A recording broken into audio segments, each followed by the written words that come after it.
Today on History in Lowell, we'll be exploring the hidden history of the Ku Klux Klan in New England.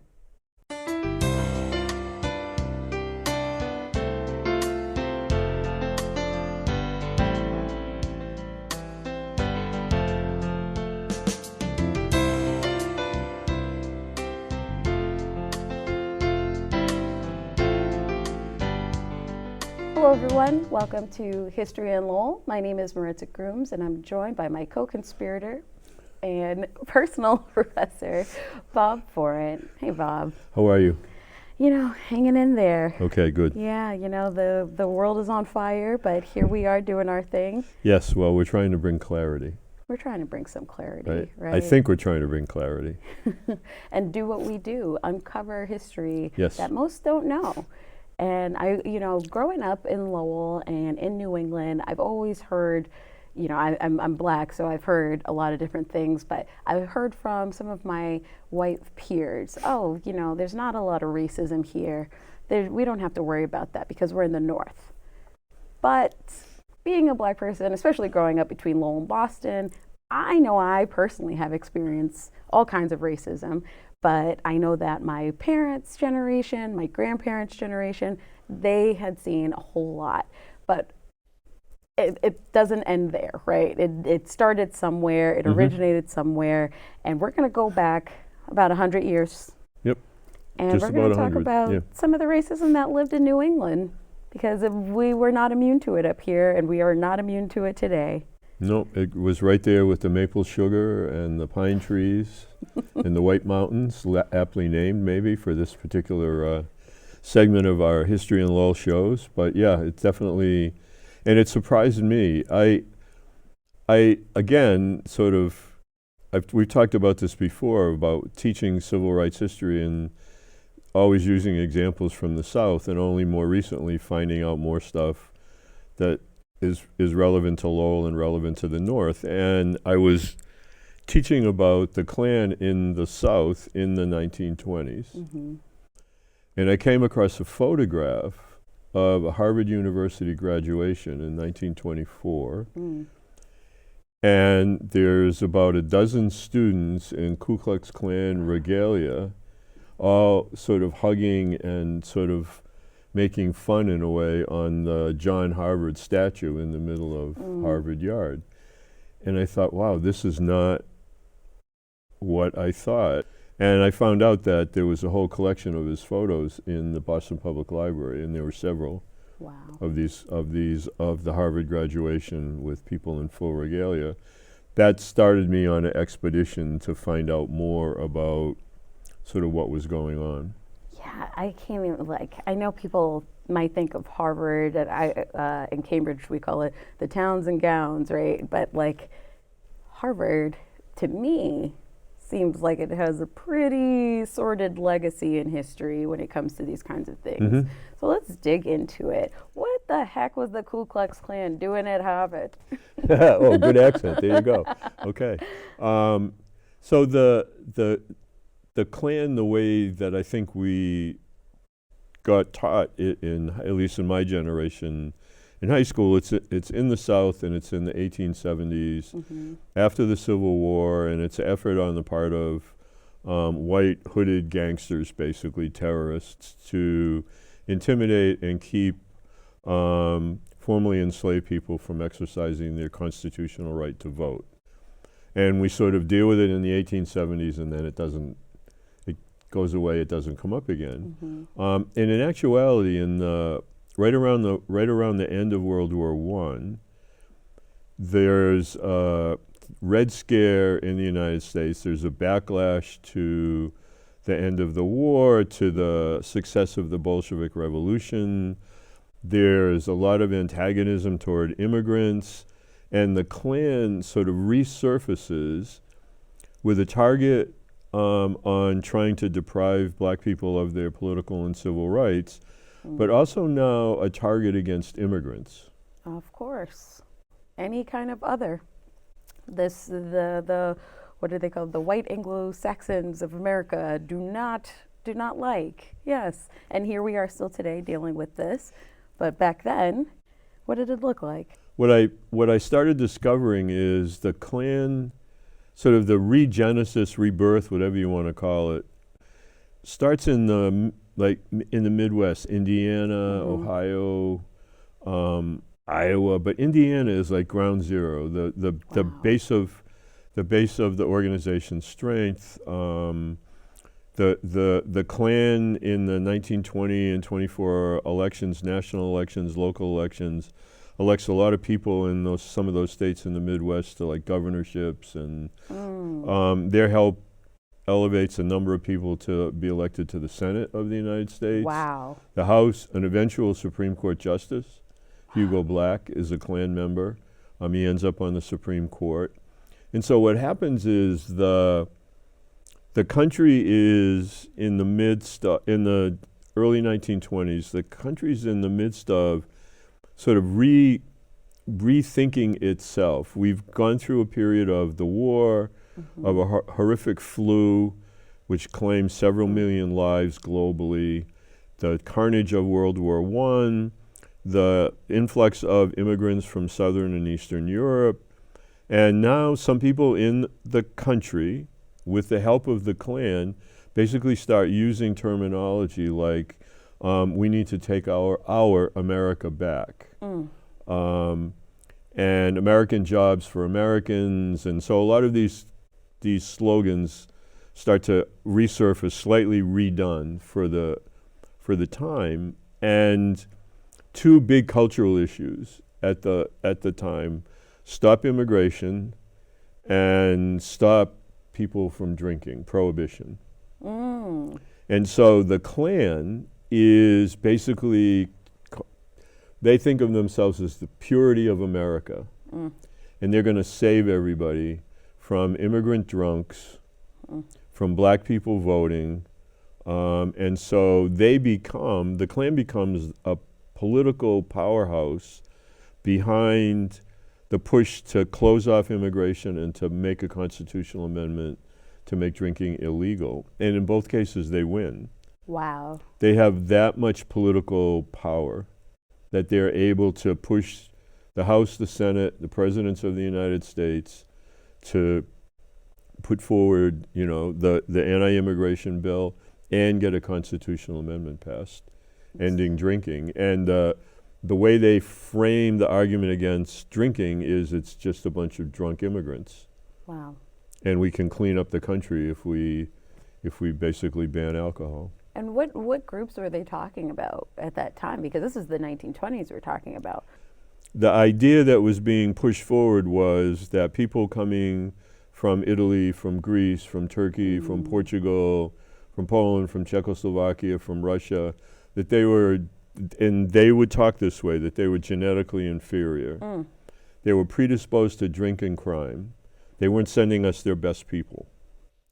And this was said that way. Wow. And so the idea was, well, if we can get these pieces of social legislation passed, if we can get a quota system and target keeping out people from these countries where people are just, intellectually, culturally, genetically inferior, and we can also, for the people that are already here, stop them from drinking, we'll clean up the country.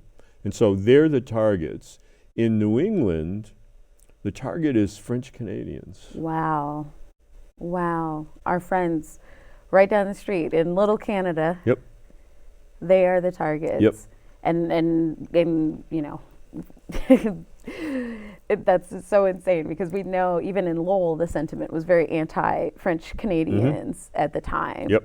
Wow. Yeah, and the French Canadian part of it is two things: language. They won't learn English, which isn't true, but this is the argument. They won't learn English. And the second argument is that they're Catholic. So tied up in this as well is that brand of xenophobia as well. So drinking, Catholicism, language, color of one's skin, they're all, this is like an equal opportunity oppressor in a way in terms of what it doesn't like. There's something for everybody, right? And so the Klan organizers in Indiana send organizers.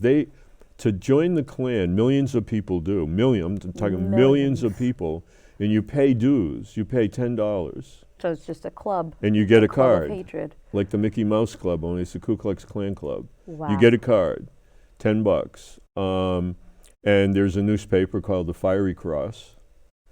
They have camps, state fairs. You can have a Klan wedding if you want one. They have lots of stuff like that, and the money then pays organizers, and so organizers filter out in New England. Maine, New Hampshire, and Vermont have really, really large chapters. Vermont per capita has one of the largest chapters in the country. Which nobody today would guess. No, nobody today would guess. No, they would think you were making it up. Yeah. Vermont, Maine, New Hampshire, really big. And northern Vermont, northern New Hampshire, northern Maine, because it's close to the Canadian border, those French-speaking crazy people that play hockey trying to come in over the border, right? And let's make sure we keep them out. And there are photographs that I've found and collected, that not just me personally, but that other people have found as well, of like big Klan rallies, marches in Bath, Maine, rallies in Montpelier, Vermont. Again, this is not weird or unusual. It's a regular occurrence. And the other thing that's fascinating is in almost all the photos in New England, nobody's got their face covered. Wow. Like we always think of the Klan as being masked, being Right. hooded. But in the 1920s, it's such an accepted organization for a while. It's something will happen, and we'll get to that eventually, that sort of turns people off. But initially, the sort of coming out in a way, if you will, of the Klan is they basically unmask. Wow. And they feel very comfortable marching down the main drag in Bath, Maine, or at a picnic in Vermont. And these things are like, bring your kids, we're going to have a Klan day. And there are photos I have of little kids in full regalia. Oh my gosh. They look maybe like they're 4, 5, 6 years old. Indoctrinating the children. Yeah. With this hateful propaganda. Right. And on top of that, they got the political backing. They have and hold positions of political power. Absolutely. So they're influencing laws. Yep. They're influencing the ways that we live our lives and who's allowed and who's not. There has to be some violent implications of this. Yeah, I mean, again, the violence is there as well in terms of there's a really famous riot in Tulsa, Oklahoma. It's not even really a riot. It's basically a full-out war on the black community in Tulsa, area known as Black Wall Street. And it's also tied, to go back a bit in time again, post-World War I, Right. there's the beginning of a really, really large black migration out of the South to escape This kind of violence. the violence and the persecution. And the Klan follows where the black populations go up the coast in the north, like to Baltimore or DC or New York or whatever, up into Boston area, and then in the Midwest up through to like Detroit and Western Pennsylvania and whatever. And so you can see when there are maps that track like Klan membership, and you can see that as the migration goes, then white people get really triggered, as white people do sometimes. And then, so in the same way with immigrants and immigration, Right. as the immigration grows and as people continue to come, okay, we need to shut all these things off. And again, the idea is we want our America back, and our America is the America before these migrations have taken place. So slavery and subjugation of anybody who is not Right. black. I mean, the idea is to try to push black people back into the South, or make it so uncomfortable and difficult for them to live that they'll just turn around and go back. And it basically sends a message to other people who might be thinking about going to Detroit or going to Cleveland or Baltimore. It's really not. Yeah, it's really not a great place to be. And so again, because it's a membership organization, they have this with the newspaper, the Fiery Cross. They have an incredible marketing arm. Wow. Right, and that's how then they get politicians. They can turn out the vote. Yep.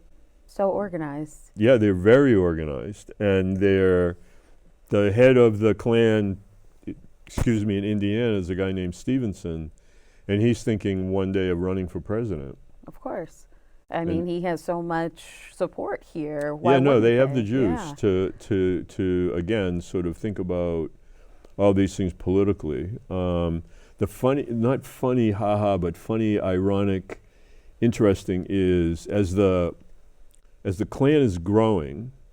Again, one of the major targets is Catholics. Mm. And so in the Fiery Cross, they have lots of cartoons about getting the Pope and basically trying to keep the Pope from influencing Catholics in America and cutting down the papal tree and all this very graphic imagery, anti-Catholic imagery. And again, the stronghold of the Klan is Indiana. Right. The most famous Catholic church institution in the world is Notre Dame in Indiana. Oh my gosh. So I said, again, as I'm thinking about this, I said, I wonder if anybody has done anything about this. And you can go to the Notre Dame University website, and there's a link you can click on, and it's the Klan comes to Indiana, to South Bend, where Notre Dame is. And so the Klan decided to confront Notre Dame by holding a march in downtown South Bend. And so on the appointed day, trainloads and trainloads of Klan are arriving at the train station in South Bend, and hundreds of Notre Dame students decide to meet the train and not let people off the train. Wow. And so a pitched battle ensues in South Bend, Indiana, and students derobe the Klan, take away their stuff. There are pictures of Notre Dame students sort of mimicking the Klan, walking around in their regalia and whatnot. And the Klan had a headquarter building in South Bend. And again, the Fiery Cross is their imagery. And so it's on the third floor of a downtown building in South Bend. And on the window of the office is a cross, the Fiery Cross, in red light bulbs. Wow. And so the Notre Dame students march on the headquarters. And the website, the Notre Dame website, tells the story of there's a grocery store on the first floor, and there's a barrel of potatoes, Irish and potatoes. I mean, all the imagery is like fantastical.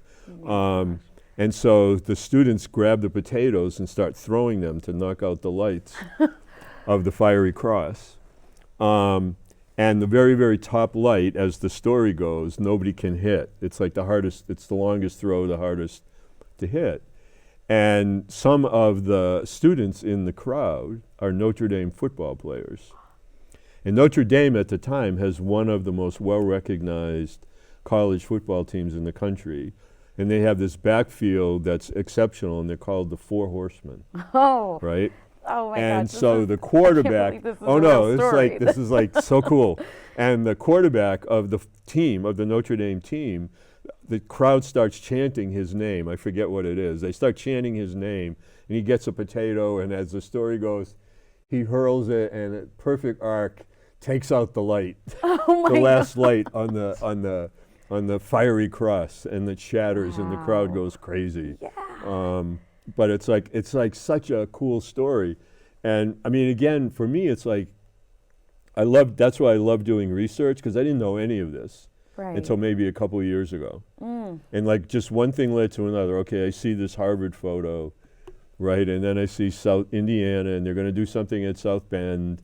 Okay, go on the Notre Dame web. You know, it's just like, it's like being a detective in a weird You kind have of a to way, be, right? yeah. And it's like, I start reading this story and I think this is just really, so even obviously it's like, not to make light of the Klan, obviously, but the fact that college students would stand up and push back and not let them try to overrun their campus in South Bend, Indiana is a pretty interesting story for And significant. for 2025. And again, the idea of the football team playing this intimate role in the outcome and all of it, right? And apparently the football coach as well, had like told the team to go. Wow. So Like the, you the guys got to coach go. understood. Yeah, you got to go. Yeah. You got to deal with this. Wow.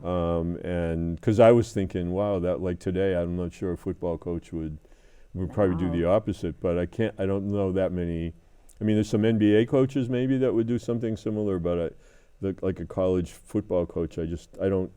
It's hard for me to get my brain around it. But Right. in this particular instance, but the Klan, again, while all this is happening, they're growing and growing and growing in New England, and they also have a really big foothold in Massachusetts as well. Wow. And this is still, they're still unmasked. They're pretty much unmasked. There's a huge Klan march in Washington, D.C. Thousands and thousands of Klan members come from all over the country. And there are some photos of them marching down Pennsylvania Avenue. And they basically have the lead marchers in the form of a K, kind of like football teams, like the band will spell out a name or something. Well, they're marching with a K in the front, of robed people marching in the formation of the letter K.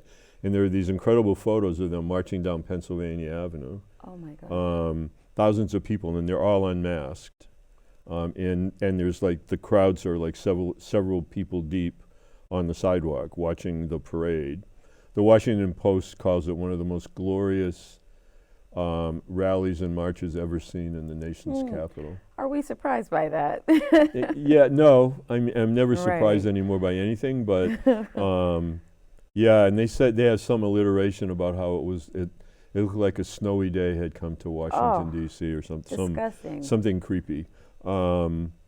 But so there's a big Klan presence in the See middle it. of Massachusetts. Mm-hmm. Worcester is like the hub Wow. because it's also an immigrant city. There are a lot of Catholic immigrants living Not in too Worcester. far from here. Yeah, what, 45 minutes by car, Mm-hmm. if that, depending on which way you go and the traffic and the time of day. In season. But so the Klan wants to hold a huge rally in Worcester Mm. and bring thousands of people from all over New England to like this big Klan get together. And the immigrant community around Greater Worcester hears about what's going to happen. And they basically rally in opposition to the Klan coming in to have this meeting in Worcester. And they basically do an incredible amount of damage to all the automobiles of everybody that's at the Klan rally and overrun the Klan rally and force them to flee Worcester. And then from what I've been able to tell, there never was another really large gathering of the Klan in Massachusetts. That we know of. That we know of, right. Right, yeah. But this was supposed to be like a really big thing, right in the, Worcester calls itself the heart of the Commonwealth, so this was going to be in the heart of the Commonwealth. And immigrants pushed back, and there were a lot of Italian, Greek, Portuguese, more recent immigrants in and around Greater Worcester. And again, the link is about race, but also about religion and about Catholicism. Yeah, well, we see the history of this country, and now, like, even as I'm understanding the laws around immigration at the time, knowing that there were known Klan members of political power at the time, of course, they were shutting their doors to anybody who wasn't the desired or those that they considered on their levels. But what happened, Bob, that made them then cower in fear and put their masks on? So they so this guy Stevenson, who's the head of the Klan, and is based in Indiana, he is basically a gangster. I mean, yeah, this is organized crime. Is what And we're talking about. he has cultivated his political power in Indiana to the extent that he will brag that nobody would ever dare to arrest him. And he can do anything he wants to do to anybody he wants to do it to. I hate how much history rhymes right now. And he says this out loud. And he has been charged on several occasions with sexual assault and with violence against women. But each time he's charged, the women who were his victims, basically he'll either buy them off or terrorize their families, and they'll drop the charges, and so nothing happens. But he he basically forces a young woman, Marge Oberholzer is her name, onto a train, and he rapes her on the train, and tries to cover it up. And she is so devastated by what happens that she attempts to take her life. Oh my gosh. Is not successful, but lingers, and eventually she's going to pass away. However, what she does is, before, she gets an attorney and a witness, and she records her story. Wow. And says, I know I'm dying, here's what happened. And then she passes away. And prosecutors in Indiana use her testimony. Wow. And his attorneys try to keep it out. But because the way it was done with lawyers and witnesses, and she signs, that I'm doing this of my free will, and this is my dying statement, and they admit it into court, and he's found guilty. And the trial is sensational in the country. Of course, this person who thinks he's so untouchable. And the idea of the Klan is for moral purity and for femininity, and the real woman staying at home in the kitchen and all of this stuff. And here the leader is, and so some of the other stuff comes out about other things that happen. It's not in the trial. The trial is really about him and her, and so he's found guilty and goes to jail. Thank goodness. But it's interesting that even during the trial, he's in jail for the trial. The sheriff's wife every night cooks him a home cooked meal and brings it to the jail, and he has all the liquor he wants in the jail. He thinks he's going to get off. And radio stations in the middle of the country had these really powerful transmitters, and you could pick up a radio station from somewhere in Chicago or whatever and hear it all over the country. Yeah. And so all these radio stations sent reporters to phone in. Yeah, there was phones then, went Bob, come on. To phone in, and give file stories. And this basically broke the mystique, if you will, of the Klan being the good guys. Wow. And being on the side of the side of purity and upright Americanism. It basically ruined the imagery, and so a lot of people just sort of shunned it after that. And so obviously it resurfaces in the 50s and 60s, right?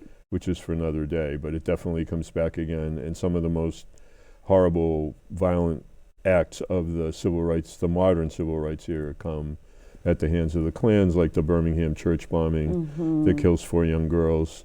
That's a Klan bombing. And there are many others, but that's one. Medgar Evers being murdered, assassinated in his driveway, that's another one. So Emmett Till, there are a number that they sort of come back to life again, but not in the same way. They never have the same broad-based membership and open sort of marching the way that they did in the 1920s. The kind of cognitive dissonance that you have to call yourself a moral purist in any sense of the word and support an organization such as this with the values that they have, you have to be sick.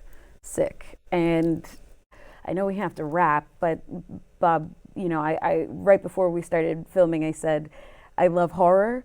I take it back. This is actually, real life is scarier than fiction. And it terrifies me to know, I'm thinking this is the 1920s. My grandmother was born in 1938. And I know some of the things that she experienced as a young girl growing up, even when she was here in Boston. But I probably don't know everything. Yeah, well, we know Bertie Marbury from the work people have done in the 70s. First black woman running for office in Lowell has her office firebombed. Sounds like the Fiery Cross to me. Yeah, the alliteration is there. And it doesn't go away. It hasn't gone away. And I'm sure we'll talk about it more on sequential episodes of History in Lowell. Thank you, Bob. And thank you all for tuning in. This has been History in Lowell.